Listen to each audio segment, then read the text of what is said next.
여러분 안녕하십니까? IBM과 AWS가 함께하는 하이브리드 클라우드를 위한 데이터 앤 AI 성공 전략 웨비나 진행을 맡은 전자신문 송혜영 기자입니다.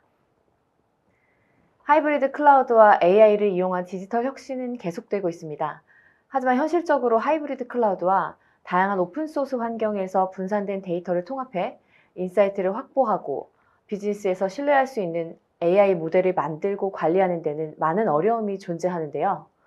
이번 웨비나에서는 AWS와 IBM이 기업의 데이터와 AI 여정을 차별화할 해법을 모색해 볼 예정입니다. IBM과 AWS는 전략적 파트너십을 강화하며 IBM의 소프트웨어와 솔루션을 AWS 클라우드상에서 손쉽게 사용할 수 있도록 지원해 오고 있습니다. 발표를 위해 세 분이 함께 해주실 예정입니다. 우선 김질관 IBM 데이터 앤 AI 실장님, 김현태 IBM 클라이언트 엔지니어링 차장님, 강성희 AWS 파트너팀 솔루션 아키텍트입니다. 안녕하세요. 네, 안녕하세요. 안녕하세요. 먼저 김질관 실장님부터 오늘 강의가 어떤 형태로 진행되는지 간략하게 소개 부탁드립니다.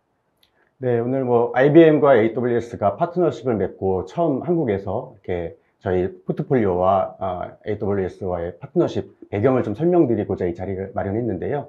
오늘 부디 유익한 시간 되셨으면 합니다. 다음으로 김현태 차장님 세미나 내용 소개 부탁드립니다.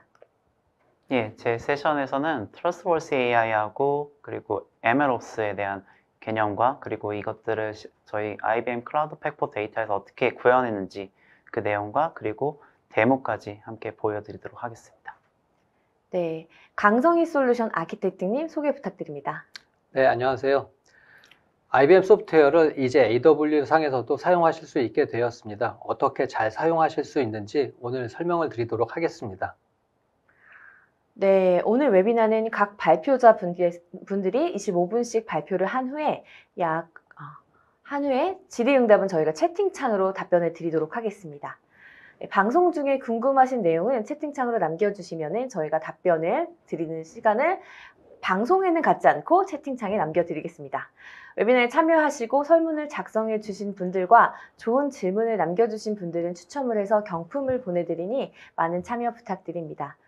그럼 지금부터 본격적으로 웨비나를 시작하겠습니다. 김질관 실장님의 발표를 듣겠습니다. 네, 반갑습니다. 지금 웨비나에 접속해 계신 모든 분들 진심으로 환영하고요. 제가 오늘 첫 번째 세션 AWS와 함께하는 IBM 데이터 AI 포트폴리오 세션을 제가 먼저 시작을 하고자 합니다. 저는 IBM 데이터 AI 테크니컬 팀에서 기술 영업을 담당하고 있습니다. 네, 두 가지 아젠다를 가지고 말씀을 드리고자 하는데요. 첫 번째 아젠다는 IBM 자체에 좀 집중을 해서 저희가 갖고 있는 데이터 AI의 전략과 포트폴리오를 위주로 좀 설명을 드리고요. 후반부에는 AWS와의 파트너십을 갖게 된 배경과 고객께 드릴 수 있는 가치 부분에 대해서 설명을 드려보도록 하겠습니다. 네, 처음 시작의 키워드는 엔터프라이즈 AI라는 좀 화두를 제가 던져보고자 합니다. 지금 AI가 또다시 굉장히 화두에 오르고 있죠. 그저께인가요? GPT-4를 기반으로 한 그러한 AI가 또 다시 나타나서 지금 언론 매스미디어에 온통 화제가 되고 있습니다. 기존에 챗 GPT가 나온 게 한 3달, 4달 정도 된 것 같은데요. 텍스트 기반으로 인풋을 넣으면 아주 훌륭한 그러한 아웃풋으로서 텍스트 기반으로 답을 주는 AI인데 이번에 출시된 GPT-4는 이미지나 텍스트를 기반으로 해서 인풋을 넣으면 훌륭한 또 답변을 내놓은 것으로 지금 모두를 놀라게 하고 있습니다. 이러한 챗 GPT 뿐만 아니라 GPT-4가 AI의 아주 훌륭한 모습을 보여주고 있고 최근에 나온 GPT-4는 변호사 시험도 통과를 했다고 하죠. 하지만 그 변호사의 역량을 가진 그 AI가 우리 기업에서 실제로 현실적으로 도움을 주기는 좀 한계가 있는 건 사실입니다. 많은 기업들이 지금 데이터 AI를 가지고 우리 회사에 맞는 그러한 솔루션을 찾고 있습니다. 챗 GPT가 또는 GPT-4가 우리 고객의 이탈을 예측을 할 수는 없고요. 우리 반도체의 생산 공정상의 어떤 문제를 인지해서 해결책을 제시할 수는 없습니다. 그런 관점에서 모든 기업들이 각자의 업무 영역에 대해서 데이터 AI를 기반으로 해서 솔루션을 찾고 있습니다. 보시는 4개의 사례는 저희가 AI 또는 데이터 기반으로 IBM에서 훌륭한 AI의 솔루션을 찾아가는 그러한 사례가 되겠습니다. 위에 두 가지 사례는 먼저 CBS 같은 경우에는 코비드-19 시점에 빠르게 챗봇을 만들어서 버추얼 에이전트죠. 가상의 상담사를 만들어서 상담 업무보다 핵심 업무에 집중을 하고 많은 업무들을 처리를 자동으로 AI가 할 수 있도록 그렇게 구현한 사례가 되겠고요. 시티뱅크 역시 글로벌에서 감사 업무가 엄청나게 많은데 그러한 다큐멘트들을 자동으로 처리하고 인사이트를 발굴하는데 아주 생산적인 그러한 효과를 얻는 그러한 좋은 사례가 되겠습니다. 네, ING 같은 사례는 데이터에 대한 거버넌스 체계를 만든 사례인데요. 전 세계적으로 영업망이 산재해 있다 보니까 그 영업망에 대해서 굉장히 많은 데이터들이 지금 산재되어 있는 것들을 거버넌스 체계를 설립해서 만들고 많은 데이터들을 쉽게 활용할 수 있는 그러한 요건이 있었습니다. 그래서 ING 같은 경우에는 그러한 거버넌스 체계를 일으킨 사례로 아주 좋은 그런 평가를 받고 있고요. 국내 전기 부품 제조업체도 데이터가 생산 공정상에서 굉장히 많은 데이터들이 발생을 하죠. 그러한 데이터들을 카탈로그 기반의 거버넌스 체계를 수립함으로써 데이터 체계를 이루고 사용자가 쉽게 접근해서 데이터를 활용할 수 있는 체계를 만들었습니다. 이러한 데이터 AI 여정에 있어서 여전히 문제점은 많습니다. 근본적으로 데이터에 대해서 어려움들이 많다라는 그러한 현장의 목소리가 많습니다. 한 세 가지 정도의 문제점을 말씀드릴 수가 있겠는데요. 데이터가 굉장히 많은 곳에 산재되어 있습니다. 첫 번째. 그래서 기업의 내부에 외부에 데이터가 흩어져 있고 클라우드와 사내 온프레미스 타입의 어떤 DB에 데이터가 다 산재해 있죠. 그래서 이것들을 다 모아서 잘 활용을 하는데 어려움을 겪고 있다는 현장의 목소리가 있고요. 두 번째는 데이터의 복잡성 문제입니다. 기존에는 테이블 데이터 위주로 숫자형 데이터들이 활용하는 그러한 중심에 있었다고 하면 현재는 이미지나 텍스트 기반의 비정형, 반정형 데이터들도 많이 활용을 해야 되는 그러한 상황입니다. 그래서 데이터가 좀 복잡해지고 어려워지고 다양해짐에 따라서 여러 가지 애로사항을 말씀을 고객들이 주시고 계십니다. 마지막으로는 그렇게 많은 데이터들이 과연 품질이 보장은 되는가, 그런 측면에서 데이터의 품질 문제가 대두되고 있고요. 데이터가 적시에 신선한 데이터가 잘 확보가 되느냐, 그리고 확보된 데이터는 과연 품질 측면에서 우리가 정합성을 인정하고 받아들여서 쓸 수 있느냐라는 그런 어려움, 문제들이 제기되고 있습니다. 데이터의 문제뿐만 아니라 여러 가지 기술 환경과 저변에 있는 여러 가지 요구사항들이 많이 변화가 되고 있죠. 첫 번째로 기존에는 이제 온프레미스 또는 클라우드 해서 우리 사내에 데이터를 둘 거냐 아니면은 퍼블릭 클라우드에 옮겨서 데이터를 할 거냐라는 그런 관점에 얘기가 불과 3, 4년 전까지 그렇게 얘기가 많이 되어 있었는데요. 최근의 추세는 클라우드도 여러 가지를 이제 사용하는 고객들이 늘어나고 계십니다. 그래서 멀티 클라우드를 어떻게 통합해서 우리가 사용하느냐는 그런 관점의 문제가 있고, 온프레미스와 클라우드의 이렇게 병합해갖고 잘 엮어서 쓰는 하이브리드 클라우드의 문제도 제기가 되고 있습니다. 네, 또한 기존에는 모놀리틱이라고 하는 하나의 시스템을 만들어서 폐쇄적인 운영을 하고 그것들을 기업 내에서 독점적으로 기술을 체계를 만들고 사용을 했다고 하면 지금은 오픈소스를 기반으로 해서 시장에서 쏟아지는 다양한 기술들을 오픈소스 기반으로 가져다가 활용을 하는 그러한 추세에 있고요. 또 클라우드 속성을 기반으로 하는 그런 아키텍처로 변모를 함에 따라서 여러 가지 마이크로 서비스 기반의 분해되고 또 그것들이 다시 모여서 레고 블록처럼 맞춰서 융합이 되어야 하는 그러한 기술 요건들이 많이 나오고 있습니다. 네, 또 기존에 이제 데이터 측면에서 거버넌스 체계가 있다고 하면 어떻게 명문화된 것들을 이렇게 규제에 따라서 또 보안 측면에서 여러 가지 거버넌스 체계를 이루었다고 하면 현재는 이제 액티브한, 프로액티브한 그런 선제적인 거버넌스 체계를 수립을 하고 그것들을 시스템에 잘 통합하고 입혀서 모니터링하고 관리할 수 있는 그런 체계의 요건이 많이 급속하게 늘고 있습니다. 네, 마지막으로 데이터 사이언스에 대한 용어나 개념은 이제 너무너무 이제 흔해졌죠. 이제 업무별, 부서별로 다 흩어져 있는 그러한 데이터 사이언스를 하기 위한 툴들이 있을 거고요. 환경이 있을 건데 그것들에 대한 통합 관리 측면의 요구가 많이 증가를 했고요. 더 나아가서 AI가 잘 편향되지 않고 설명력 있게 구현될 수 있냐 하는 관점에 AI 거버넌스에 대한 또는 설명력 있는 AI에 대한 요구사항이 급속하게 늘어나고 있습니다. 네, 지금 짧게나마 현재 고객들이 갖고 있는 데이터에 대한 고민들 그리고 여러 가지 그 저변의 기술의 환경 변화 측면에서 잠깐 설명을 드렸는데 저희 IBM의 데이터 AI의 그 전략과 사상은 보시는 바와 같습니다. 저희가 한 2018년부터 5년 정도가량 데이터를 위해서 또는 AI를 위해서 AI 레더라는 개념을 시장에 말씀을 드려왔습니다. 보시는 바와 같이 한 3단계로 크게 볼 수가 있겠는데요. 제일 첫 번째, 사다리의 첫 번째 단계는 데이터 원천이 잘 확보되어야 되고 데이터가 잘 수집되어야 됩니다.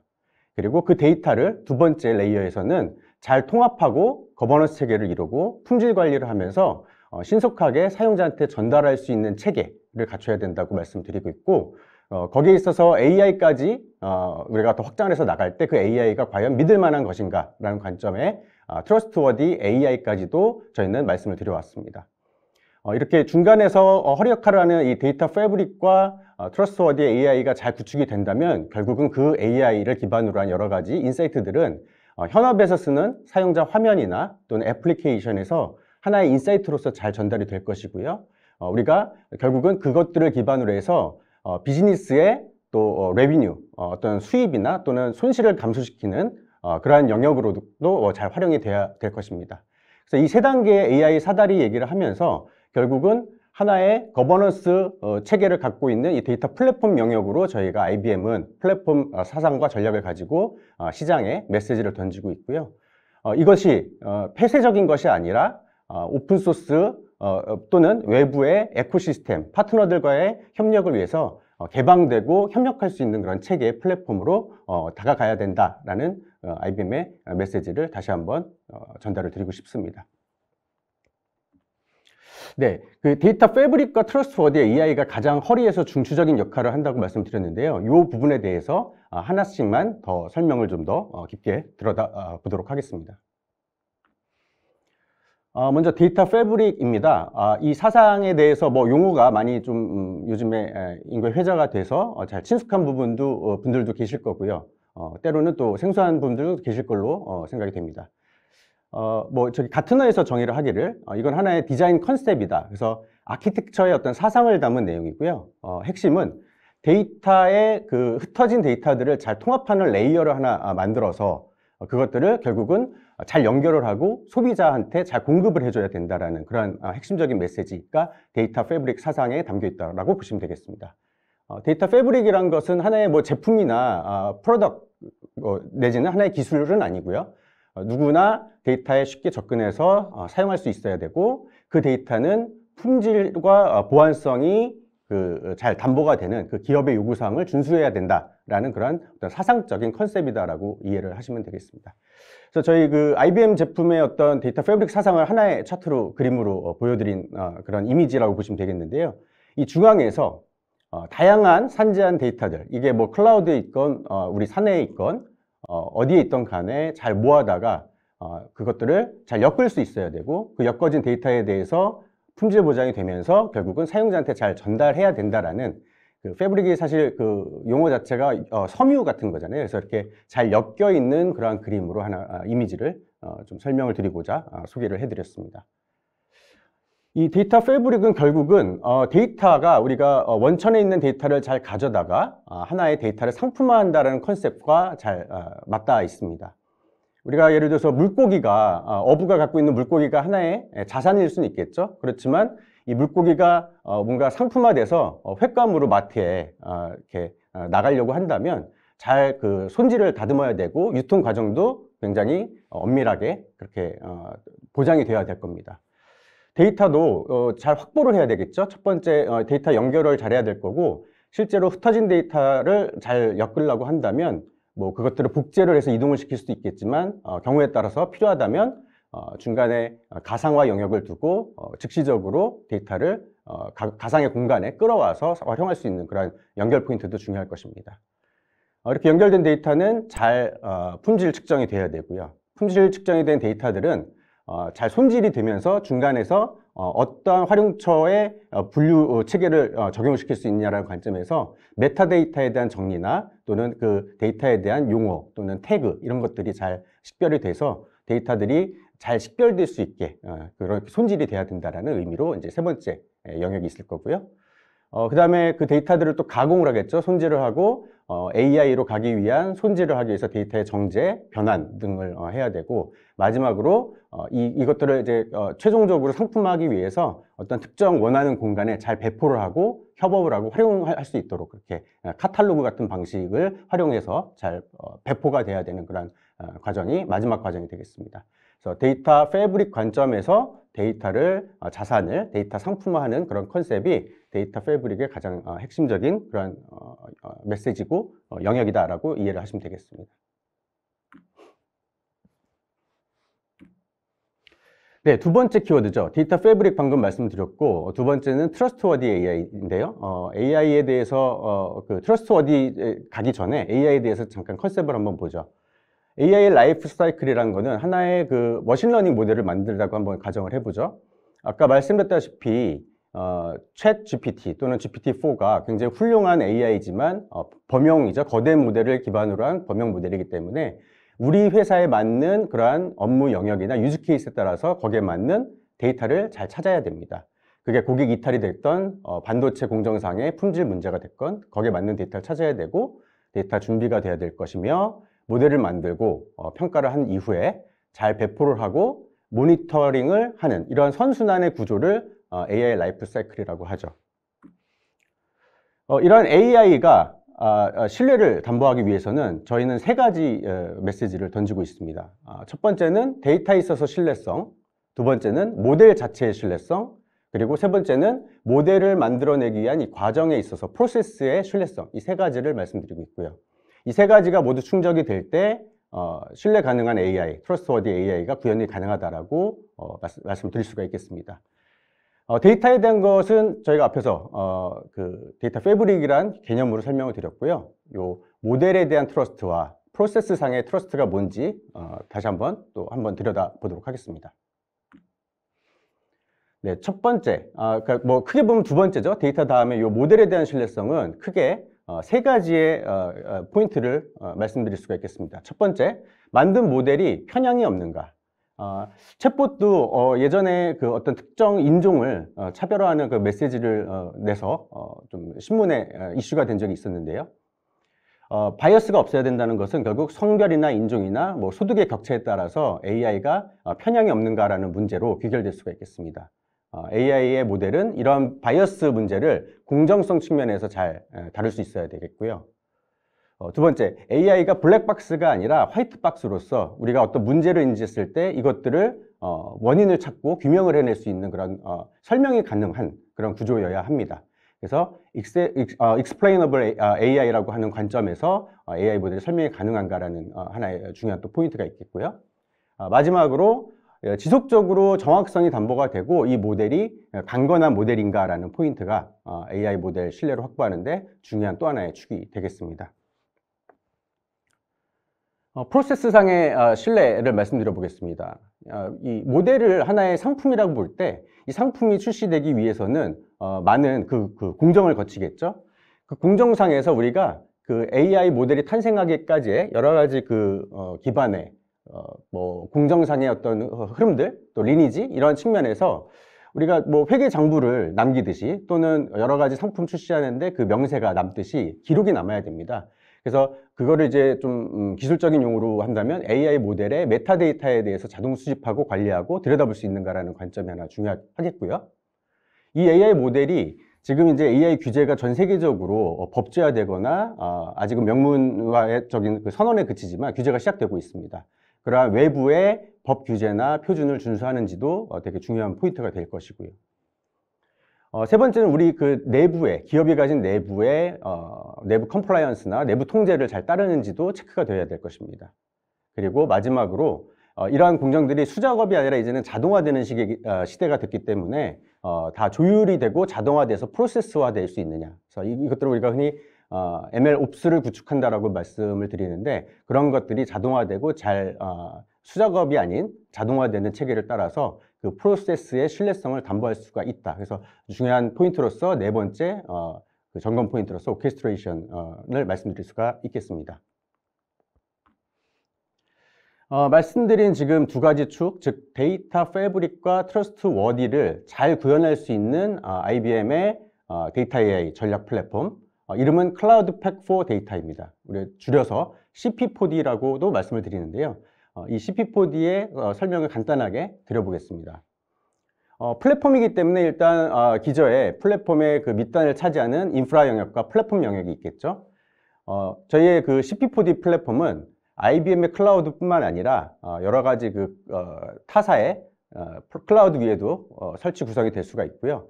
특히나 기업의 방화벽 안에 설치 구축형으로 온프레미스 타입으로도 저희가 구축을 해드릴 수가 있습니다. 오늘은 특히나 AWS와의 그 파트너십을 맺고 이 부분에 집중해서 뒤에서 좀 더 설명을 드릴 거고요. 플랫폼은 이제 그 컨테이너 기반으로 되어 있기 때문에 미래지향적인 플랫폼의 어떤 기본인 클라우드 네이티브한 속성을 컨테이너 관리하는 영역으로서 저희가 플랫폼에서 그러한 해당 기능을 제공을 하고 있습니다. 또한 이제 데이터 AI 자체 플랫폼의 그 기본 기능으로서 플랫폼의 보안이나 사용자의 역할 접근 제어, 리소스 관리 같은 그러한 기본적인 플랫폼 기본 서비스들을 제공하고 있습니다. 이러한 밑단의 플랫폼 영역에 저희가 그 아까 말씀드리는 그 AI 레더 관점의 한 세 가지 레고 블럭처럼 이렇게 취사 선택을 해서 서비스를 구축을 할 수가 있습니다.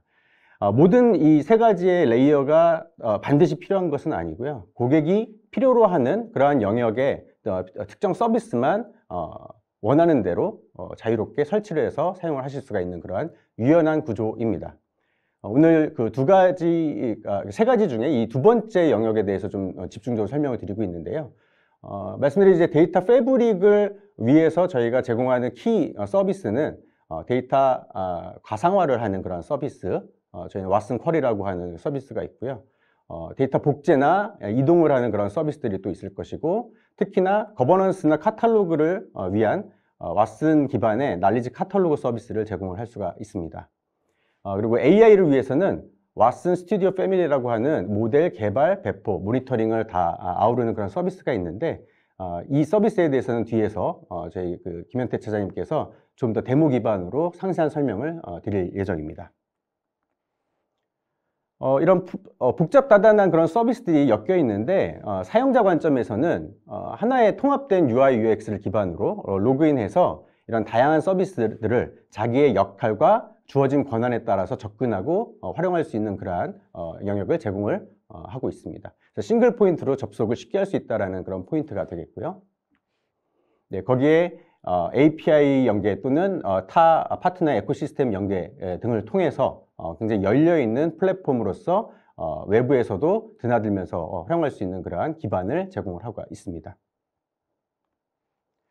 네, 저희 그 IBM의 데이터 AI 플랫폼 클라우드 팩 포 데이터를 짧게 소개를 드렸는데 시장 평가가 또 중요하겠죠. 시장에서 3월 초인가요? 네, IDC에서 이제 발표한 2022년도 결과에 따르면 저희가 그 최상위 리더 그룹의 머신러닝 플랫폼의 평가를 받고 있습니다. 2022년도에 조사를 하고 보통 2023년도 초반에 발표를 하기 때문에 굉장히 최신의 평가라서 좀 소개를 꼭 드리고 싶었고요. 가트너에서도 그러니까 재작년에 이제 조사를 하고 작년에 발표한 영역에서도 머신러닝 플랫폼 영역에서 리더 그룹에 속해 있습니다. 네, 조금 더 과거로 가면 2020년에도 다양한 기관에서 최상위 그룹에 IBM이 포지셔닝이 돼 있어서 데이터 AI, 특히나 기업을 위한 AI를 위해서 IBM에서 시장의 그 리더십 지위를 잘 표현하고 있는 그런 그림들이니까 저희 IBM의 데이터 AI 역량을 좀 높게 잘 평가를 해주시면 감사하겠습니다. 네, 지금 여전히 저희 그 IBM 데이터 AI 플랫폼을 사용해서 그 AI 여정을 가시는 고객들이 전 세계에 상당히 많은 고객사들이 계시고요. 제가 드리고 싶은 메시지는 결국 AI로 가는 여정에서 데이터가 굉장히 중요하고 데이터 패브릭을 바탕으로 해야만 한다는 메시지를 드리고 있고, 그렇게 데이터 패브릭을 바탕으로 할 때만이 트러스트 AI를 구현할 수 있다라고 메시지를 꼭 전달을 해드리고 싶습니다.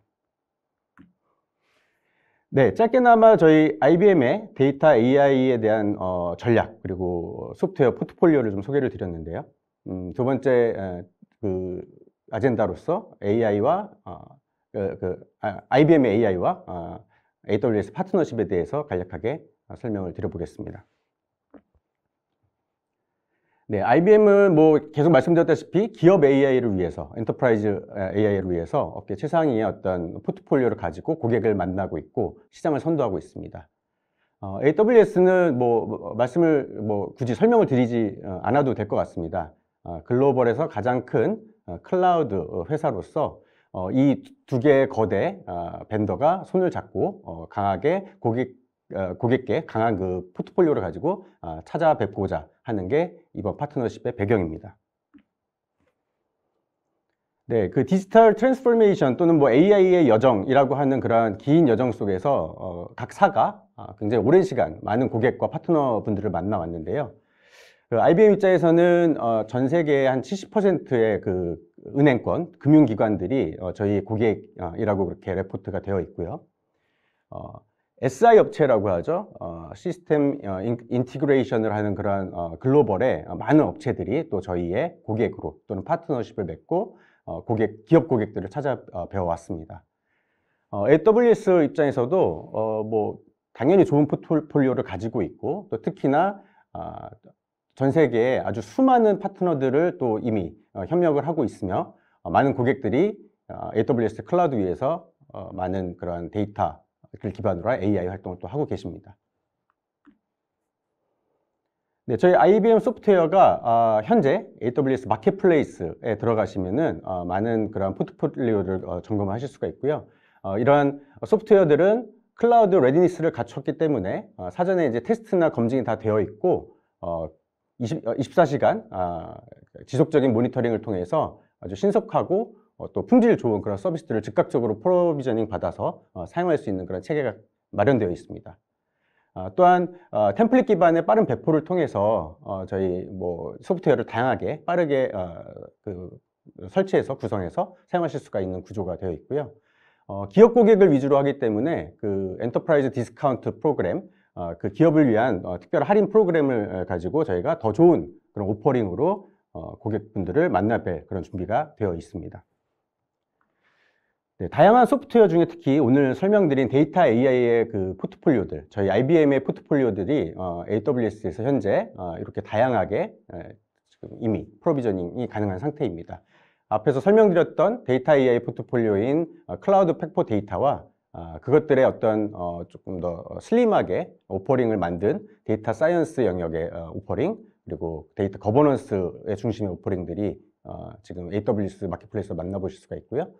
단품으로서도 데이터 저장, 또 ETL, 그리고 시각화, 경영기획 시뮬레이션, 리스크 관리하는 그러한 플랫폼, 또 텍스트 애널리틱스 하는 이러한 다양한 제품군들을 지금 인터넷에서 검색만 하셔도 바로 접근이 가능하신 그런 상태입니다.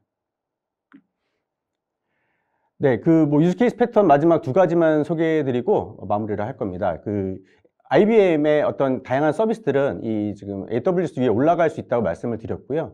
특히나 AWS 위의 클라우드에서 AWS만의 그러한 데이터 소스들을 연계해서 그렇게 쓰는 그러한 어떤 사용 사례가 현재 이미 해외 글로벌에는 있습니다. 그래서 다양한 데이터 소스들을 AWS 위에서 연계를 해서 AI를 가는 여정을 쉽게 만들 수 있다라고 하는 그런 활용 사례가 하나가 설명이 드릴 수가 있겠고요. 두 번째 패턴으로서는 거의 대부분이 AWS 환경 위에서 MLOps를 하기 위한 파이프라인을 구성을 하고 하는 사례인데요.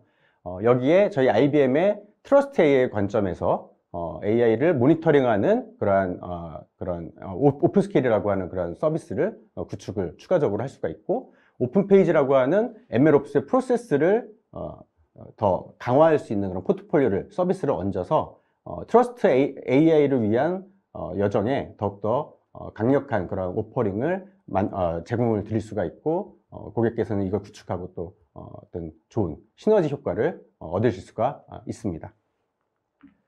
네, 지금까지 IBM의 데이터 AI 전략과 포트폴리오 소개를 드렸고, AWS와의 파트너십을 통해서 고객분들을 만날 수 있다라는 그런 메시지를 전달드렸습니다. 결국은 고객이 원하는 최상 최적의 솔루션 제공을 위해서 이런 파트너십을 갖게 됐고요. 뒤에서 설명드리는 저희 IBM의 MLOps에 대한 설명, 그리고 AWS 어떻게 실제로 IBM의 제품들을 만날 수 있는지에 대한 설명을 추가적으로 계속 들어주시면 감사하겠습니다. 이상 제 세션은 여기서 마치고 다음 세션으로 마이크를 넘기겠습니다. 네, 감사합니다. 네, 지금 김지관 실장님께서 그 IBM의 트러스트 AI 그리고 뭐 클라우드 팩포 AI 뭐 이런 부분들에 대해서 얘기를 해주시고 AWS 마켓플레이스에서 IBM의 솔루션을 어떻게 볼 수 있는지를 간략하게 설명해 주셨습니다. 다음 김현태 차장님의 발표 듣겠습니다.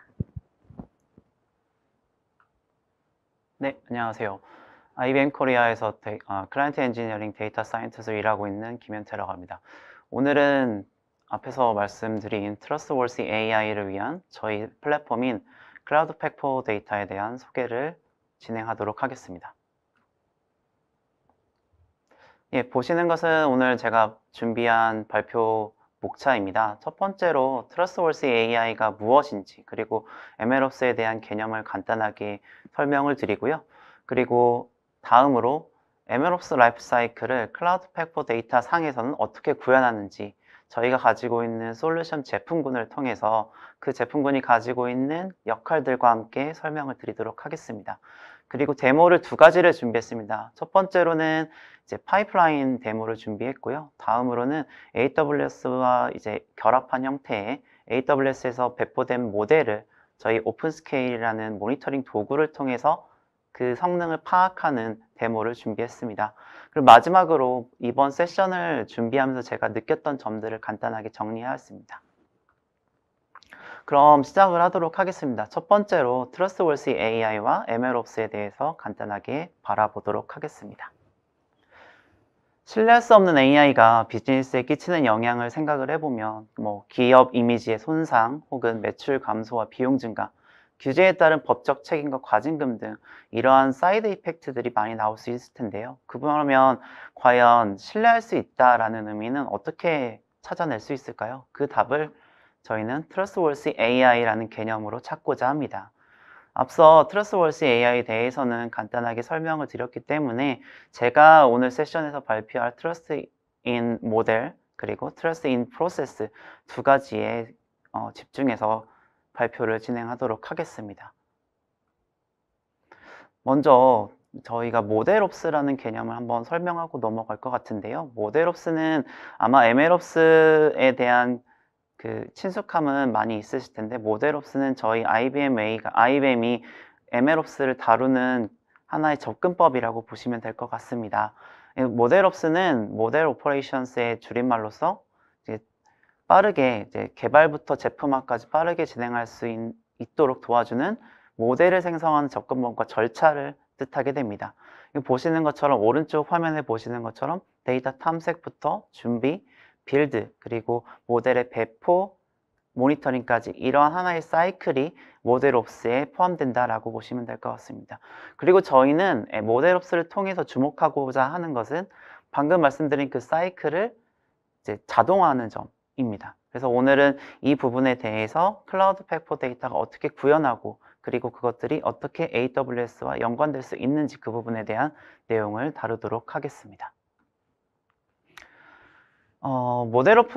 모델옵스 라이프 사이클을 한번 그림으로 나타내 봤는데, 보시는 것처럼 라이프 사이클 상에서는 다양한 이제 역할자들이 존재하게 됩니다. 비즈니스 오너, 데이터 엔지니어, 데이터 과학자, 분야 전문가, 혹은 엔지니어, 개발자들, 이런 다양한 역할자들이 하나의 플랫폼에 모여서 서로 협업하는 공간이 필요하다라고 이야기를 할 수 있겠고요. 그런 가운데 저희는 데이터에 대한 트러스트, 그리고 모델에 대한 신뢰, 그리고 마지막으로 프로세스에 대한 신뢰를 보장하고자 이제 저희는 클라우드 팩포 데이터를 개발하게 되었습니다. 그러면 이제 방금 말씀드린 라이프 사이클에서 라이프 사이클을 클라우드 팩포 데이터 입장에서 어떻게 해석할 수 있는지, 해석하고 어떻게 구현할 수 있는지를 말씀드리도록 하겠습니다. 줄여서 말하는 저희 CP4D와 MLOps의 이제 CP4D가 가지고 있는 MLOps에 해당하는 그 기능들을 좀 정리를 해보면 크게 세 가지 정도로 나뉠 수 있을 것 같습니다. 모델을 만드는 부분, 그리고 모델을 배포하는 부분, 그리고 모델이 배포된 모델을 모니터링하는 부분으로 나뉠 수 있겠고요. 먼저 모델을 빌드하는 부분에서는 저희가 오픈소스 혹은 로우 코드, 노 코드의 도구를 제공하고 있고, 그리고 이제 오토메이션, 아나콘다와 연계를 통해서 쉬운 설치, 이제 패키지 관리를 제공하고 있고, 그리고 오토AI 익스페리먼트를 통해서 다양한 모델을 자동으로 실험해 볼 수 있는 기능도 제공하고 있습니다. 그리고 두 번째로 디플로이 쪽, 이제 배포 쪽을 가게 되면은 지속적인 모델 공급을 위한 프로세스를 제공하고 있으며, 저희가 아무래도 직관적으로 클릭 베이스로 만들어지는 도구를 통해 쉽게 모델을 배포하고 그것들을 관리할 수 있는 부분을 제공하고 있고, 그리고 코드 스니핏, 다양한 코드별로, 다양한 프로그래밍 언어별로 저희가 배포한 모델을 접근할 수 있고, 그리고 API까지 제공하고 있습니다. 그리고 앞서 말씀드린 것처럼 CP4D는 오픈시프트 위에서, 오픈시프트 상에서 제공하기 때문에 안정적인 모델 배포를 확보할 수 있습니다. 그리고 세 번째로 모니터링일 텐데요. 모니터링 같은 경우에는 이제 모델의 재학습이 필요한 순간이 다가올 수 있습니다. 그렇게 되면 모델의 성능이 얼마만큼 변화하는지 모니터링이 필요하고, 그리고 이제 이제 CP4D를 사용하는 사용자가 설정한 기준에 대비해서 얼마나 변화가 있는지 확인하고, 변화가 있을 시에는 사용자에게 그 알림을 제공해주는 기능도 저희는 담고 있습니다. 그리고 뒤에서 더 말씀드리겠지만 모델의 공정성, 투명성, 그리고 모델의 결과를 이제 사용자에게 알기 쉽게 설명해 줄 수 있는 설명 가능성 등을 제공하는 것이 저희의 CP4D에 가지고 있는 MLOps 기능이라고 할 수 있겠습니다. 그럼 먼저 모델 빌드에 관련된 왓슨 스튜디오를 한번 알아보도록 하겠습니다. 이 슬라이드에서 보시는 것처럼 왓슨 스튜디오는 데이터 과학자, 비즈니스 분석가를 위한 하나의 공간입니다. 그래서 저희는 그 공간을 프로젝트라는 단위로 구성을 하게 됩니다. 프로젝트는 앞서 설명드린 것처럼 분석에 필요한 자원과 데이터를 이제 분석하는 도구들이 모여 있는 공간인데요. 그래서 저희가 이제 프로젝트에서 사용 가능하도록 지원하는 타입은 보시는 것처럼 콜라보레이터, 협업자들을 지원하게 됩니다. 생각을 해보면 자원이라고 하는 개념은 협업자, 과연 사람이 어떤 자원이 될 수 있을까라는 궁금증이 드실 수도 있을 것 같아요. 근데 저희는 앞서 말씀드린 모델옵스, MLOps 라이프 사이클에서 그림에서 말씀드렸지만 다양한 역할자들이 하나의 목표를 두고 모여서 하는 협업 플랫폼을 지향하고 있습니다. 그래서 프로젝트, 즉 분석 공간 내에서도 다른 역할자들이 하나의 이제 목표를 위해서 협업하는 공간이기 때문에 협업자들을 서로 초대해서 그 결과를 공유하는 그런 개념으로 생각해 주시면 될 것 같습니다. 그리고 저희는 데이터 리파이너라고 하는 데이터 전처리 혹은 시각화 툴을 가지고 있고요. 그리고 이제 모델 빌드를 위한 코드를 위해서는 주피터 노트북, 주피터 랩을 제공하고 있습니다.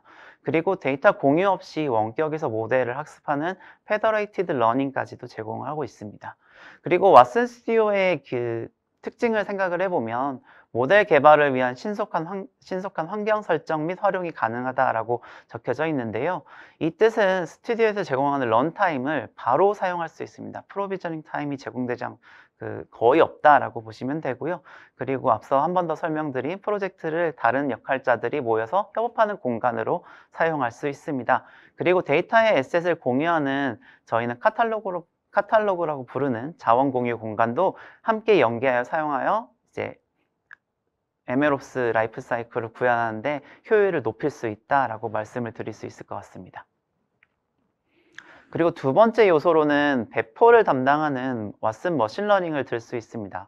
왓슨 머신러닝은 이름에서 딱 유추할 수 있듯이 머신러닝 모델의 학습, 배포와 관련된 다양한 도구를 제공하는 컴포넌트고요. 그리고 저희는 프로젝트와 동일하게 여기서도 배포 공간, 디플로이먼트 스페이스라는 단위로 구성하게 됩니다. 이제 모델 배포와 관련된 주요 기능은 보시는 것처럼 온라인, 배치 등의 배포 형태를 지원하고요. 그리고 이제 배포 상태를 확인 가능한 모니터 화면을 제공하고 이 GUI를 제공하고 있고, 온라인 배포의 경우에는 모델의 평가 그리고 결과를 바로 테스트해 볼 수 있는 기능도 지원하고 있습니다. 그리고 배포 공간 내에 데이터 에셋도 활용이 가능하고 주요 머신러닝 프레임워크를 지원 가능합니다. 텐서플로우, 파이토치, R, 파이썬 스크립트 등을 지원하고 있고, 사용자가 본인이 원하는 환경이 필요하다라고 한다면 사용자 정의 환경까지도 지원이 가능합니다. 이 부분에 대한 것들은 뒤에서 한번 온라인 배포 관련된 데모를 통해서 그 내용을 확인해 보실 수 있을 것 같습니다. 네, 세 번째 요소로는 배포까지 완료된 저희 과정을 이제 성능을 모니터링하는 오픈스케일을 한번 설명을 드리고 싶습니다. 오픈스케일은 이제 ML, 이제 머신러닝 모델의 결과를 이해하고 신뢰성, 투명성을 분석하는 것을 제공하는 서비스라고 보시면 되는데요.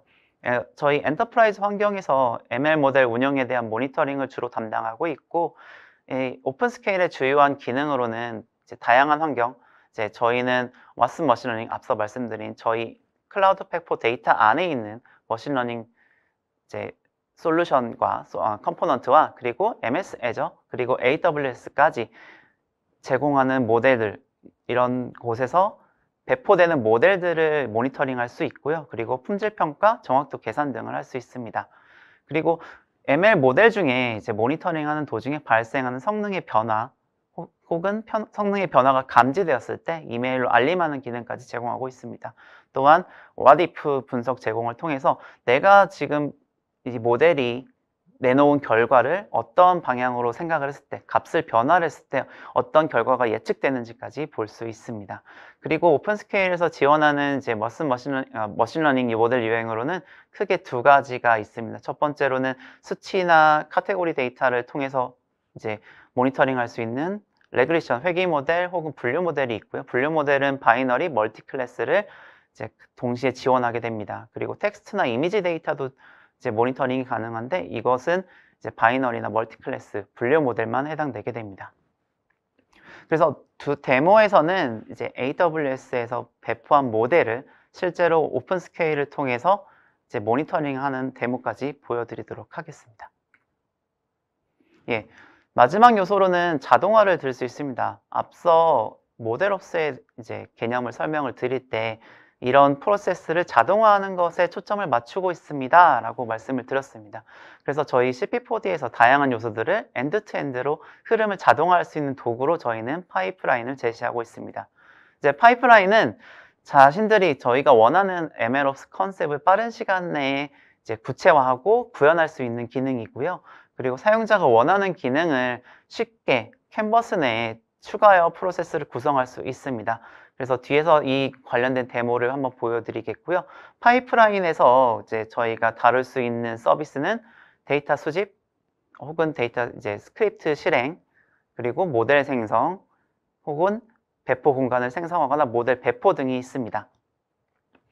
그리고 이 파이프라인의 주된 목적은 MLOps 프로세스를 위한 협업 도구입니다. 앞서 MLOps 라이프 사이클을 설명을 드릴 때 다양한 역할자들이 하나의 목표를 통해서 하나의 목표를 달성하기 위해서 하나의 공간 안에 협업을 하기에 모였다라고 되어 있습니다. 그렇게 되면 각 역할별로 참여를 통해서 이제 파이프라인을 생성하고, 그리고 이제 같은 목표를 하고 있는 팀원 간의 협의된 프로세스를 만들고, 그것들이 검증이 된다면 저희는 반복적으로 실행할 수 있는 잡 형태로 생성해서 주기적으로 실행할 수 있는 자동화까지 커버하고 있습니다. 예, 세 번째로 이제 데모를 준비해 왔는데요. 데모는 크게 두 가지입니다. 첫 번째로는 왓슨 파이프라인에 대한 데모를 준비를 했고, 왓슨 파이프라인의 데모에서는 앞서 말씀드린 CP4D의 전반적인 내용을 다루게 될 거고요. 파이프라인 포함해서. 그리고 두 번째로는 세이지메이커와 연관된 오픈스케일, 즉 세이지메이커에서 빌드된 모델을 오픈스케일을 통해 모니터링하는 부분까지 한번 다뤄보도록 하겠습니다.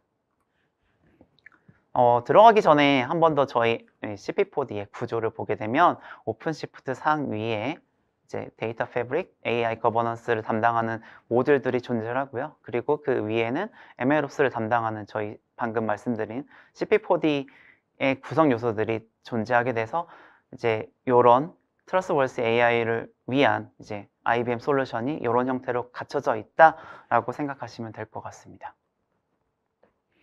그럼 왓슨 파이프라인에 대한 데모를 진행하도록 하겠습니다. 데모는 이제 동영상을 좀 떠왔는데요. 한번 동영상을 보시면서 보시겠습니다.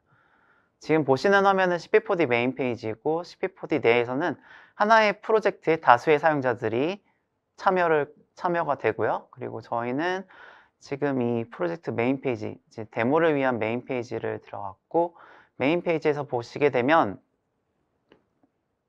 아까 라이프 사이클엔 다양한 역할자들이 존재한다고 했습니다. 그래서 협업자를 계정을 등록할 수 있고 계정을 등록하게 되면 이 계정의 사용자는 제가 지금 작성하고 있는 프로젝트에 동일하게 같이 프로젝트 진행 내용들을 확인할 수 있습니다.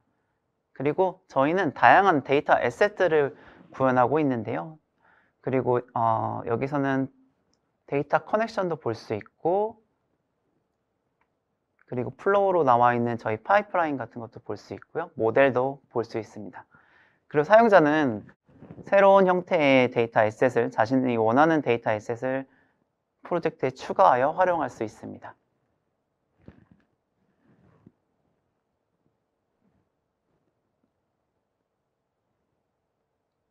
그러면 이제 다음으로는 아까 잡이라는 단어를 제가 사용을 했는데요. 잡이라는 단어는 이제 반복 실행을 위한 항목이고요. 그리고 그 잡은 이 파이프라인을 설명드리면서 한 번 더 설명드리도록 하겠습니다.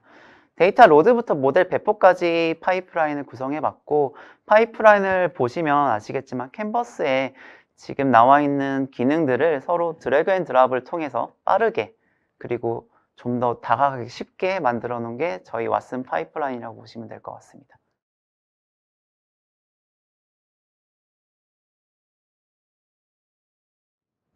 그리고 왓슨 파이프라인을 실행하게 되면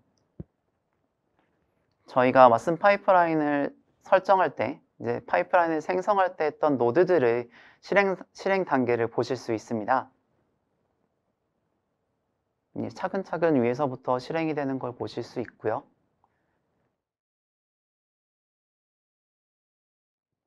그리고 실행 단계마다 전 단계에서 나왔던 출력 값이 이제 다음 단계의 입력 값으로 사용되는 일련의 체인별로 체인처럼 사용되는 것을 알 수 있고요. 그리고 로그와 이제 입출력 값들을 동영상에서 보시는 것처럼 오른쪽 사이드 패널에서 확인하실 수가 있습니다. 그리고 이 출력 값들을 저희가 사용자가 직접 설정할 수 있기 때문에 각 노드의 결과가 어떻게 다음 노드에 영향을 끼치는지도 설정할 수 있다는 게 왓슨 파이프라인의 특징입니다. 그리고 왓슨 파이프라인은 프로젝트 내에 들어가 있는 데이터 애셋들 그리고 프로젝트에 들어가 있는 노트북 애셋들을 가져와서 활용할 수 있다는 게 장점이고요. 그래서 저희가 왓슨 파이프라인을 만들 때는 하나의 별도의 공간, 즉 프로젝트를 생성하고 거기에 본인이 파이프라인으로 구현하고 싶은 요소들을 가져와서 구성하는 것이 일반적인 사용법이라고 할 수 있겠습니다.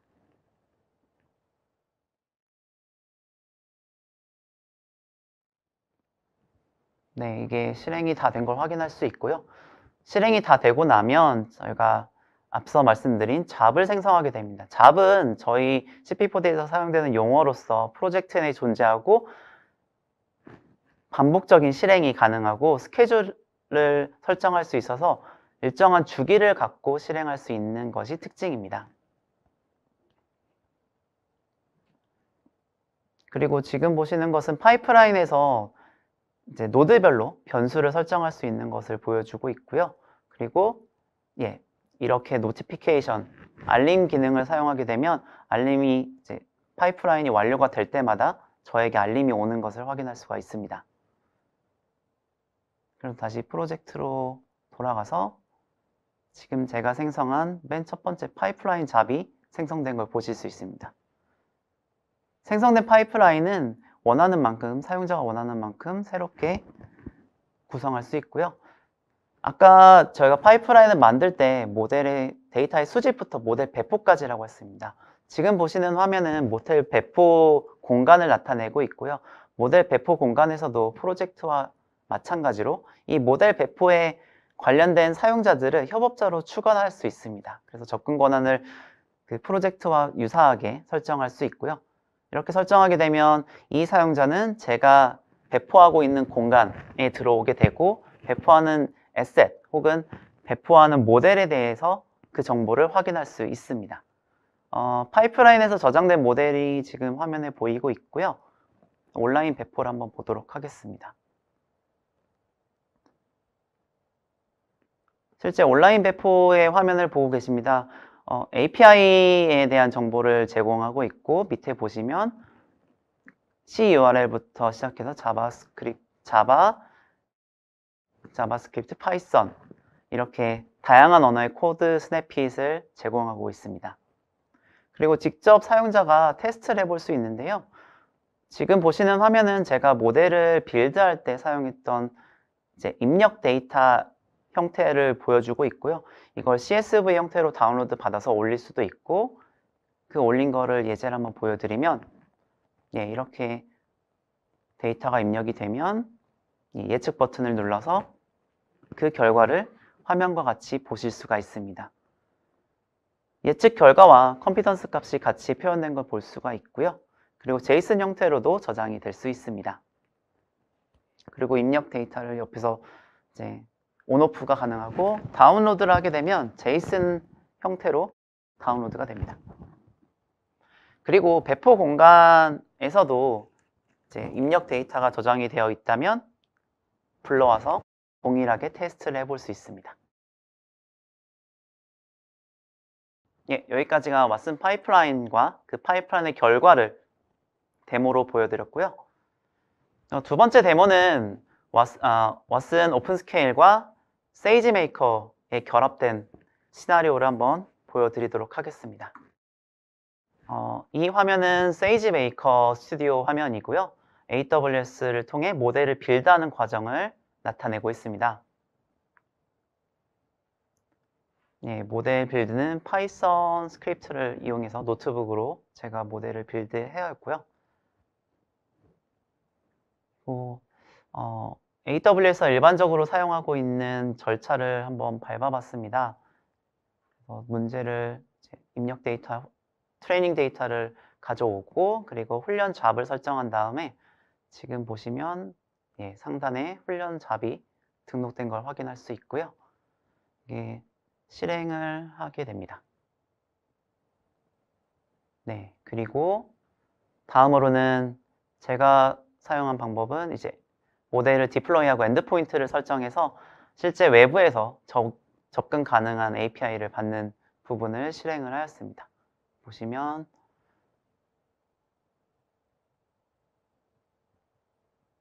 이 과정 중에서 제가 이제 만들었던 모델들 목록을 보실 수 있고요. 그리고 엔드포인트를 확인하실 수가 있습니다. 지금 제가 코드상에서 설정했던 엔드포인트들이 잘 설정된 걸 확인할 수 있고 다음으로 모델 배포를 하고 제가 모델에 실제 테스트 데이터를 넣어서 어떤 결과가 나오는지까지 확인하는 영상이 나오고 있습니다.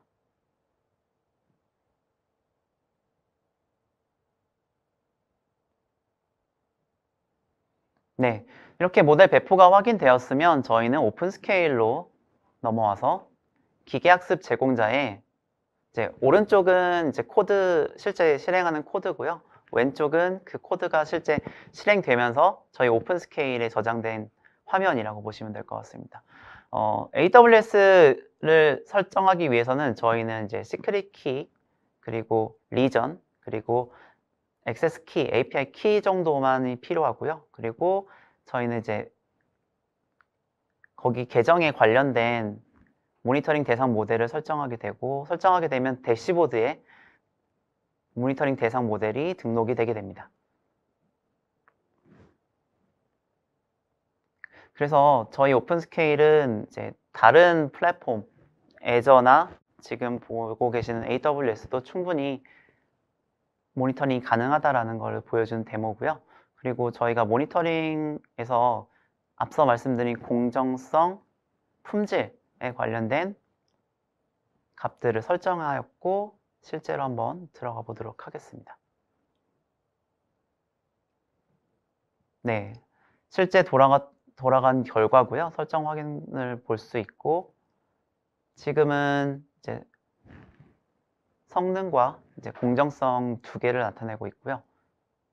추가적으로 이제 저희 설명 가능성 그리고 드리프트 쪽을 설정하는 화면을 보고 계십니다. 이게 설정이 다 되고 나면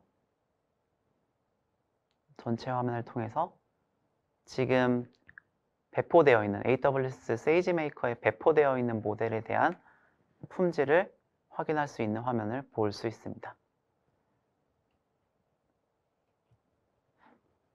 네, 앞서 말씀드린 오픈스케일이 가지고 있는 모델 성능 지표에 대한 예시를 좀 더 가져왔습니다.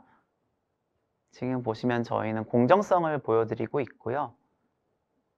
지금 이 모델은 이제 나이와 성별에 따른 공정성이 어떻게 평가되었는지 확인하실 수 있고 이제 평가 지표를 들어가시게 되면 실제로 이 모델 같은 경우에는 선호하는 결과는 노 리스크입니다.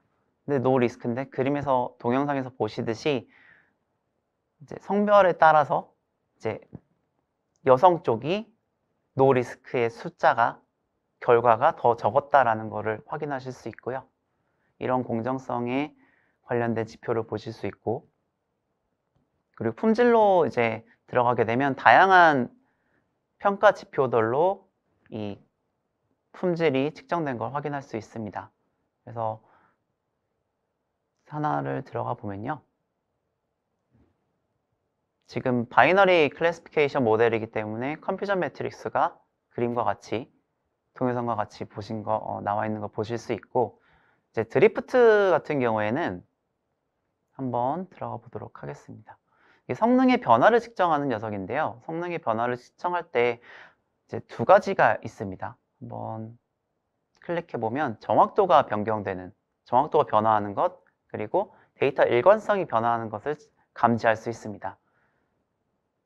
그래서 이제 모델이 처리하고 있는 트랜잭션 중에서 어떠한 원인 때문에 이런 결과가 일어났고 그리고 그거에 대한 설명 가능성도 화면에서 확인하실 수 있습니다. 과연 이 모델은 노 리스크라는 결과를 저에게 반환해 줬는데요. 그 반환해 준 때 있어서 영향을 끼친 요소들을 확인하실 수 있고 앞서 와디프가 된다고 했습니다. 와디프처럼 제가 원하는 값들을 넣어서 실제 지금 구성되어 있는 모델이 저에게 어떤 결과를 나타내 주는지 확인하실 수가 있습니다.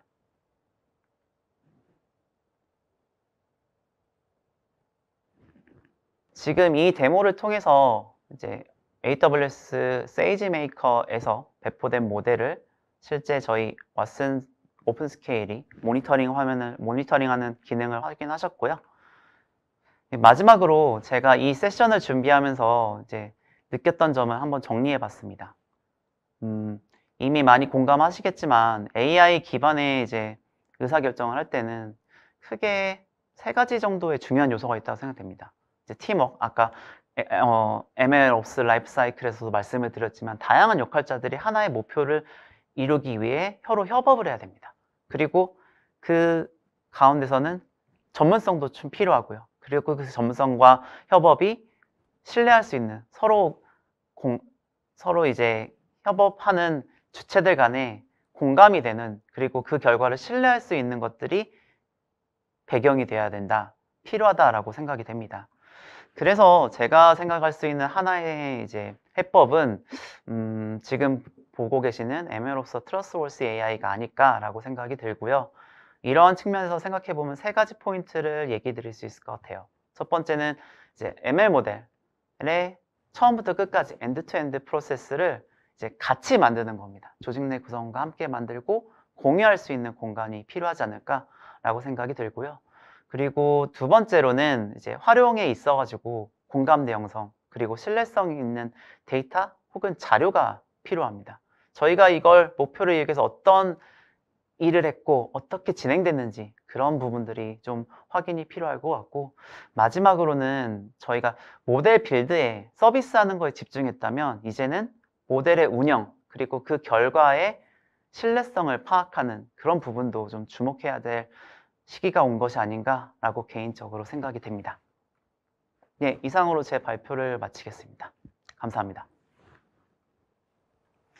네, 데모를 통해서 우리가 솔루션을 어떻게 활용하는지를 보고, 그리고 이제 김현태 차장님께서 어떤 것을 느끼셨는지까지 확인을 해봤습니다.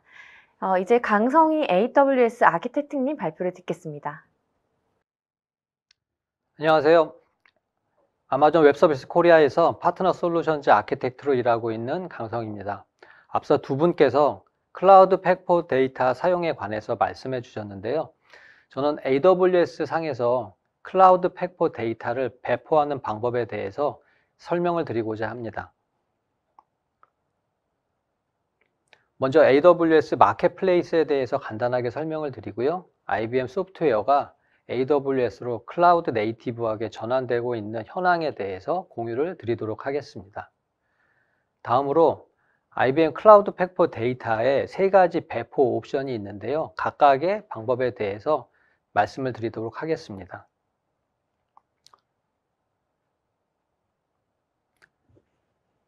AWS 마켓플레이스는 고객이 솔루션을 구축할 때 필요한 ISV 소프트웨어들을 쉽게 찾고 테스트하고 구매하고 배포할 수 있는 수천 개의 큐레이트된 ISV 소프트웨어가 등록된 디지털 카탈로그입니다.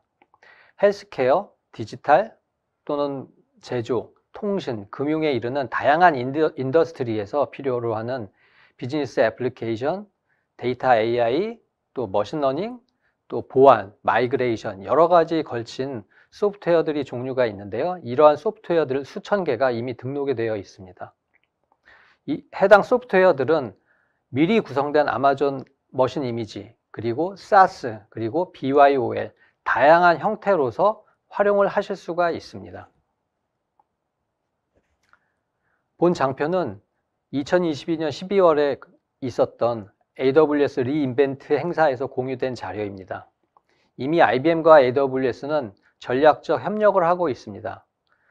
또한 2022년 3월에는 IBM과 AWS가 IBM 소프트웨어를 AWS SaaS로 전환시키겠다라고 하는 전략적 협약이 있었습니다. 제가 검색을 해보니까 SaaS 솔루션을 포함해서 370여 개가 넘는 제품이 검색이 되었습니다. 따라서 기존 IBM 고객께서는 IBM 소프트웨어 라이센스를 AWS 마켓플레이스에서 BYOL 형태로 이용하실 수 있게 되었고요. 또한 AWS 고객들께서도 IBM이 가지고 있는 엔터프라이즈 경험을 활용하실 수가 있게 되었습니다. AWS 마켓플레이스는 사용자에게 원스톱 쇼핑과 통합 결제라는 편안함을 제공을 드리고 있습니다. 그러면 본격적으로 IBM 클라우드 팩포 데이터의 세 가지 배포 옵션에 대해서 말씀을 드리겠습니다. 첫 번째는 AWS 마켓플레이스에서 SaaS 형태로 제품을 이용하시는 것입니다. SaaS 구독 방법을 동영상을 플레이하면서 설명을 드리도록 하겠습니다.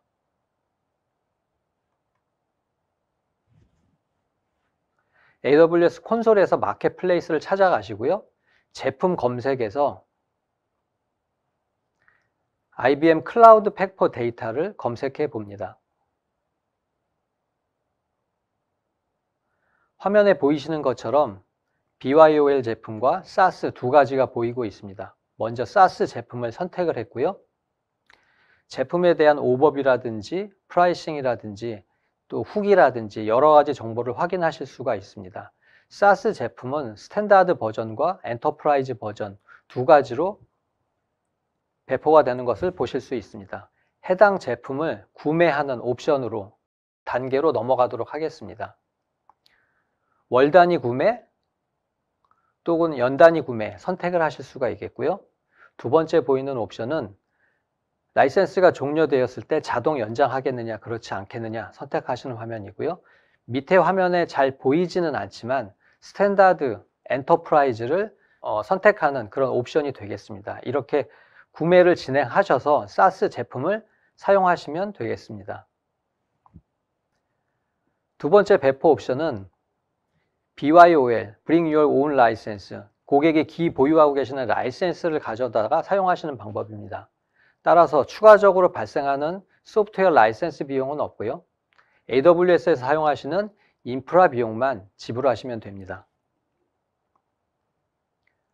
BYOL 배포에 있어서는 EC2 인스턴스 배포가 동반이 됩니다. 따라서 EC2 인스턴스에 대한 이해를 필요로 합니다. 왜냐하면 EC2 인스턴스는 이미 600여 개 이상의 종류가 있습니다. 따라서 어떤 인스턴스를 설정할지 알고 계셔야 합니다. 첫 번째 보이는 알파벳 글자는 워크로드 타입입니다. 워크로드는 CPU 인텐시브한 잡, 메모리를 많이 사용하는 잡, IO가 많이 발생하는 잡, 네트워크 밴드위스를 많이 필요로 하는 잡, 여러 가지 유형이 있을 수 있습니다. 앞에 보이시는 C는 CPU 인텐시브한 데 적합한 인스턴스라는 의미고요. 두 번째 보이시는 숫자는 세대를 의미합니다. 7세대 제품이라는 의미고요. 세 번째, 네 번째 글자는 속성입니다. G는 ARM 기반의 그래비톤 프로세서를 탑재하고 있다는 의미고요. N은 네트워크 최적화가 되었다는 의미입니다. 따라서 이 인스턴스를 설정하고 오른쪽에 보이시는 X라지는 인스턴스 사이즈를 의미합니다. 워크로드 타입별로 이렇게 분류를 해놨고요. 프로세서를 기반으로도 이렇게 매트릭스를 보실 수가 있습니다. 범용적 워크로드에 쓰이는 T, M 타입, 또 컴퓨트 최적화된 C 타입, 그 다음에 메모리 최적화된 타입, 또 가속기를 필요로 하는 워크로드, FPGA라든지 GPU 같은 이런 것들을 필요로 하는 워크로드, 또 IO를 필요로 하는, 용량을 필요로 하는 스토리지 최적화된 또 EC2 인스턴스 타입, 이런 것들을 맞게 선택을 하시면 되겠습니다. 앞서 X라지는 4vCPU를 의미하고요. 2배씩 높아집니다. 2X라지, 4X라지, 8X라지. 2vCPU는 미디움이라고 나오고요. 이런 정보들을 활용하셔서 인스턴스 선정에 참고하시기 바라겠습니다. 그러면 두 번째 배포 방법, BYOL을 배포하는 방법에 대해 설명을 드릴 텐데 그 전에 준비사항을 필요로 합니다. 먼저 AWS 리소스를 사용할 수 있는 권한이 있어야겠죠. 그리고 오픈시프트 구성을 위해서 풀시크릿 파일을 미리 다운로드 받아 놓으셔야 합니다. 또한 IBM 레지스트리 이미지를 다운로드 받기 위한 API 키를 준비하셔야 됩니다. IBM 인타이틀먼트 키를 확인하시면 되겠고요. 클라우드 팩포 데이터를 외부에서 접속하기 위해서는 도메인명을 필요로 하죠. 그래서 AWS 라우트 53에서 미리 도메인을 하나 구매하시든지 혹은 외부에서 구매하신 도메인을 라우트 53에서 등록을 해 놓으셔야 합니다. 마지막으로 키페어가 필요합니다. EC2에서 키페어를 준비를 하셔야겠습니다. 그럼 두 번째 옵션을 동영상을 플레이하면서 설명을 드리도록 하겠습니다. 클라우드 포메이션은 템플릿에 정의된 대로 자원과 구성 정보를 실제로 배포하는 서비스입니다. 조금 있다가 이 장면을 보여드리도록 하겠습니다. 먼저 가격 정보를 예상해 보실 수 있는데요. 저는 서울 리전을 선택했습니다. 각 리전별로 조금씩 가격 차이가 있고요. 서울 리전을 기준으로 알아볼 텐데 BYOL이기 때문에 소프트웨어 비용은 추가로 지출하지 않습니다. 오픈시프트 클러스터에 사용되는 부트스트랩 노드, 워커 노드, 마스터 노드에 사용할 EC2 인스턴스 타입을 결정하시고 상세 스펙을 보아가면서 결정을 하시고 비용을 확인하시면 되겠습니다. 두 번째 코어 노드는 마스터 노드나 워커 노드 사용에 필요한 인스턴스죠. IBM에서 권장하는 인스턴스 타입도 저렇게 표시가 되어 있고 각 인스턴스 위에 마우스를 올려가면서 상세 정보를 확인하시기 바랍니다. 스토리지 비용도 확인해 보겠는데요. SS 타입의 EBS 블록 사용 시 발생하는 비용을 보실 수가 있습니다. 다만 한 가지 주의하실 점은 데이터의 외부 반출에 소요되는 비용과 EC2 인스턴스를 약정해서 받으실 수 있는 디스카운트는 여기서 고려되어 있지 않습니다. 온디맨드 방식의 EC2 인스턴스를 기준으로 비용을 예상된다는 점 참고하시기 바라겠습니다.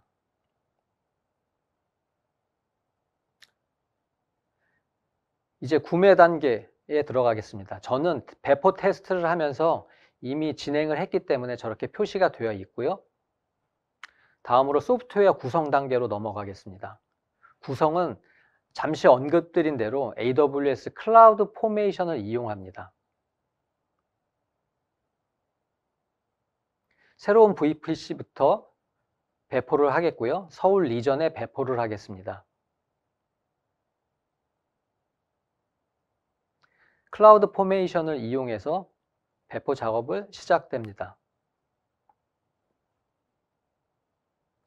클라우드 포메이션은 미리 정의된 템플릿에 필요한 리소스를 입력하고 또 구성 정보를 입력해 놓으면 클라우드 포메이션이 해당 템플릿을 읽어서 자원을 배포하고 구성을 하게 됩니다.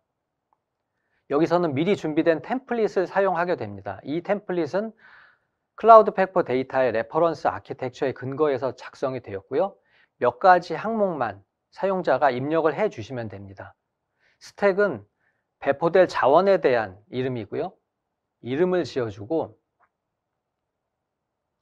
레퍼런스 아키텍처에서 정의한 고가용 아키텍처를 구현하기 위해서 서울 리전의 3개 가용 영역에 걸쳐서 배포를 하도록 하겠습니다. 3개 가용 영역을 제가 선택하였고요. 부트노드에 접속을 해야겠죠. 부트노드에 접속할 IP 주소 제약을 설정합니다. 저는 제약을 두지 않았고요.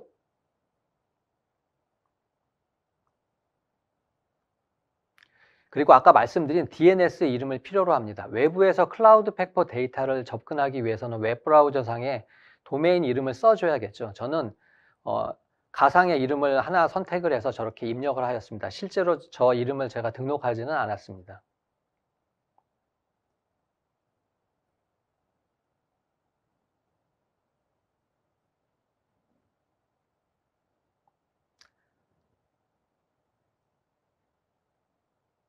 이제 레드햇 오픈시프트를 구성하기 위한 풀시크릿 파일들도 필요로 하는데요. 아까 잠시 언급드린 것처럼 풀시크릿 파일을 받아서 S3에 미리 올려놓으셔야 하고요. 여기에서는 오픈시프트 구성, 클러스터 구성에 사용되는 마스터노드, 워커노드의 개수, 사용할 인스턴스 타입을 지정하고 있습니다.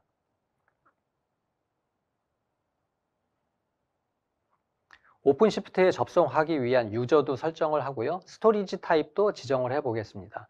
3가지 스토리지 타입을 방금 보셨을 텐데 만약에 OCS 타입을 설정하신다면 OCS 스토리지를 공급할 EC2 인스턴스 타입도 지정해 주셔야 됩니다. 저는 AWS의 엘라스틱 파일 시스템을 설정하였습니다.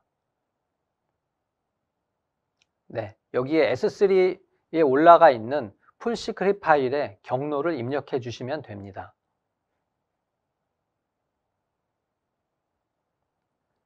클라우드 팩포 데이터 사용에 관한 라이센스를 동의하시면 되겠고요.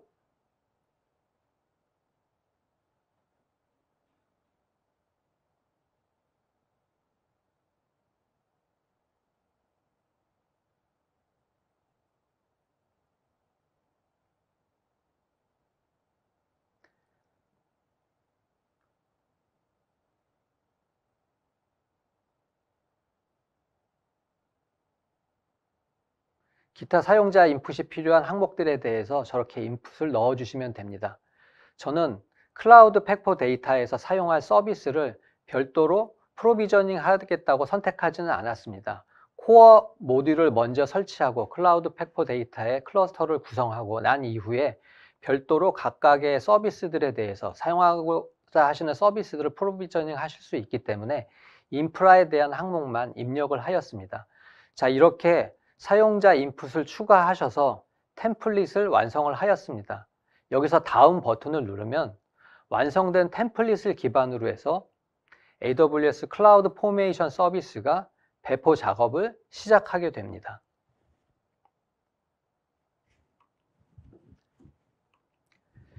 네, 세 번째 옵션, 로사를 이용하는 방법에 대해서 말씀드리겠습니다.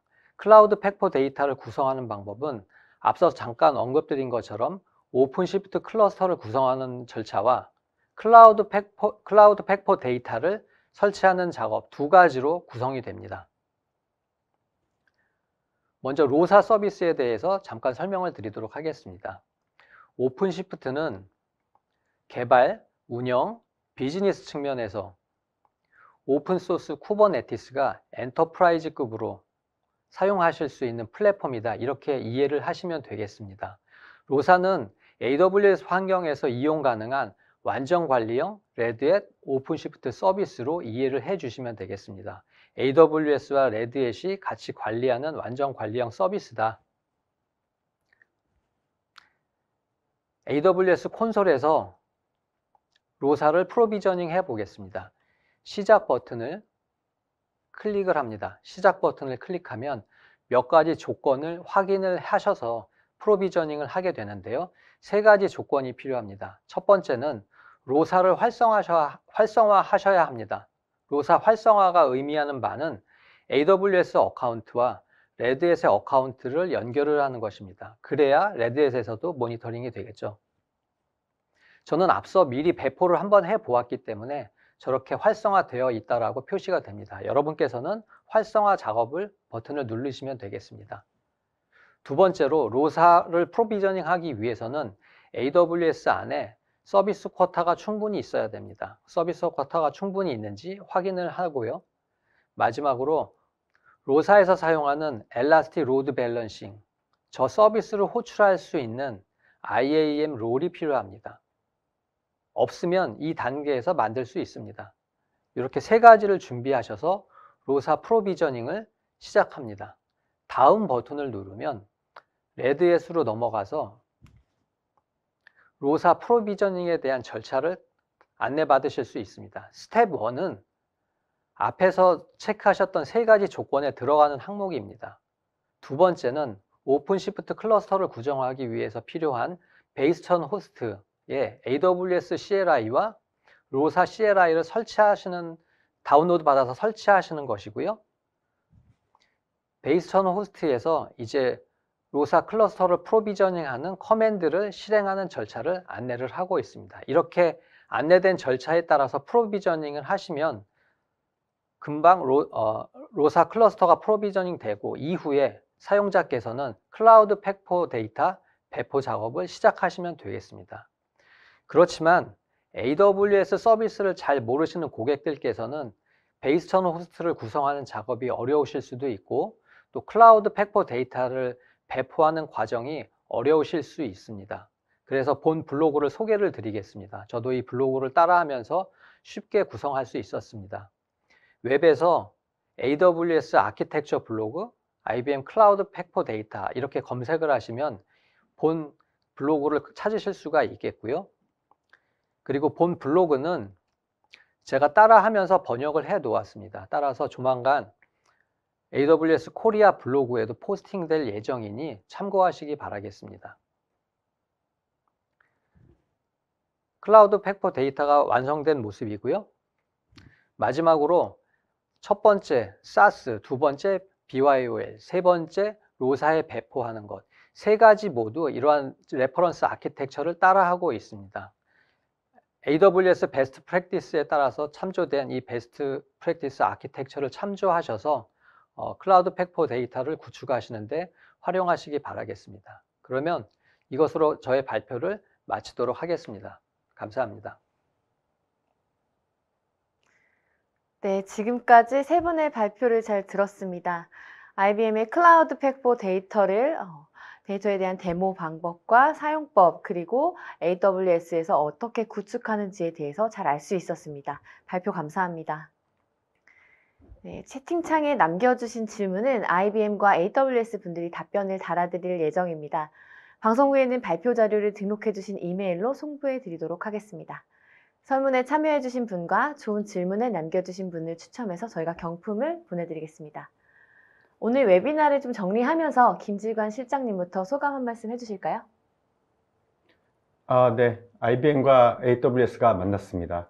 처음에 말씀드렸다시피 한국에서는 처음 저희가 이렇게 파트너십에 대해서 설명하는 자리가 마련이 되었는데요.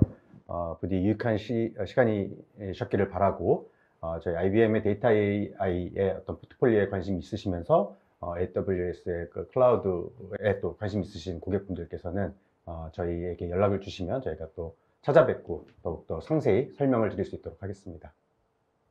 네, 김현태 차장님. 네. 오늘 세션을 통해서 어느 정도 클라우드 팩포 데이터를 좀 익숙해지셨으면 하는 바람이 있고요. 그리고 제가 시도했던 데모처럼 AWS와 IBM의 이제 결합된 형태도 기대해 볼 수 있었던 좋은 기회였던 것 같고, 더 많은 기회를 발굴할 수 있다는 가능성을 확인하는 시간이었습니다. 감사합니다.